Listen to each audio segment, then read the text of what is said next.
السلام علیکم، میرا نام ہے سہیب اور آپ دیکھ رہے ہیں موڈیکم ٹاکس۔ جو کچھ ہم کرتے ہیں یا جو کچھ ہم ہے، یہ دراصل سیلز کے درمیان کنیکشنز پر مبنی ہے جو سائنیپسز ہمارے دماغ میں پیدا ہوتے ہیں۔ سائنیپسز کا مطلب انفارمیشن کا ایک نیورون سے دوسری نیورون میں ٹرانسفر ہونا۔ ایک طویل عرصے سے یہ سمجھا جاتا تھا کہ ایڈلٹ دماغ بنیادی طور پر فکسڈ ہوتا ہے اور اسے کسی بھی طریقے سے تبدیل نہیں کیا جا سکتا۔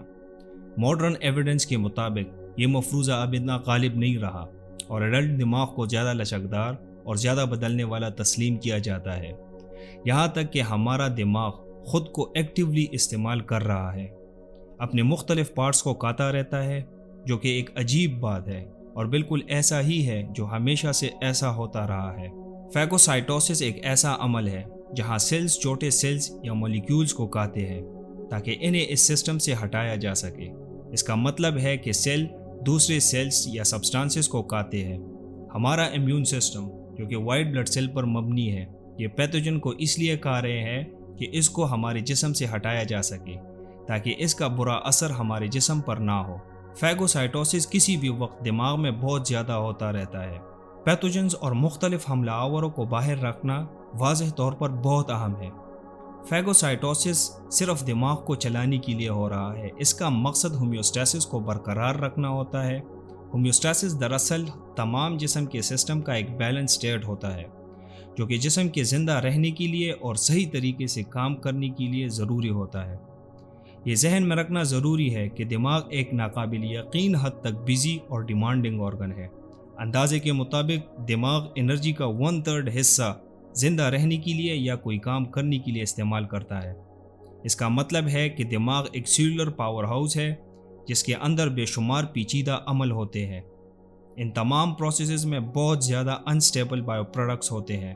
دماغ کے زیادہ استعمال سے ڈبرس کریٹ ہوتا ہے جو کہ یہ ایک آرگینک ویسٹ ہوتا ہے۔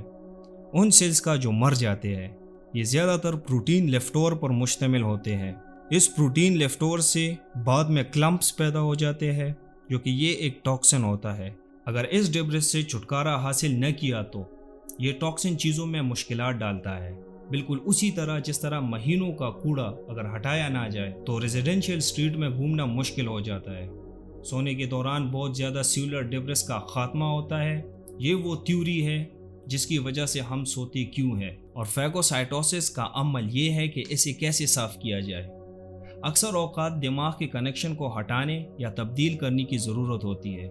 جب ہم جوانی میں پہنچتے ہیں تو پروننگ نامی ایک پروسیس شروع ہو جاتا ہے جس کے ذریعے ہمارے بچپن میں ہمارے پاس جمع ہوئے تمام غیر استعمال شدہ نیورولوجیکل رابطوں کو ختم کر دیا جاتا ہے، اور جن وسائل کو جو وہ بغیر کسی مدد کے گھوم رہے تھے ان کو مزید مفید چیزوں کی طرف بھیج دیا جاتا ہے، جس سے دماغ ایڈلٹ لائف کے لیے زیادہ ایفیشنٹ اور زیادہ تیار ہوتا ہے۔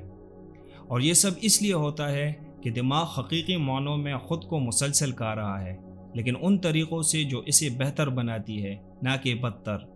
ہمارا دماغ سٹیٹک نہیں ہے، یہ فلیکسیبل، اڈیپٹیبل، اور جو بھی ہماری زندگی ہماری طرف پھینکتی ہے یہ اس پر مسلسل عمل کرتا رہتا ہے۔ یہ سب دماغ کے پاور کا ایک ذریعہ ہے، مگر دماغ یہ سب نہیں کر پاتا اگر یہ مستقل طور پر اپنے کچھ حصوں کو کھانے کے لیے تیار نہیں ہوتا۔ یہ اللہ کی قدرت کا ایک نظام ہے کہ کس طرح دماغ خود کو زندہ رکھنے کے لیے اور کوئی کام صحیح طریقے سے کرنے کے لیے خود کو مسلسل کھا رہا ہے اور ہمیں سوچنے اور سمجھنے کی صلاحیت دیتا ہے۔ آئی ہوپ آپ لوگوں کو اس ویڈیو سے بہت کچھ سیکھنے کو ملا ہوگا۔ مزید ایسے انٹرسٹنگ ویڈیوز دیکھنے کے لیے میرے چینل کو سبسکرائب کرنا نہ بھولیے۔ تو ملتے ہیں نیکسٹ ویڈیو میں، تب تک کے لیے اللہ حافظ۔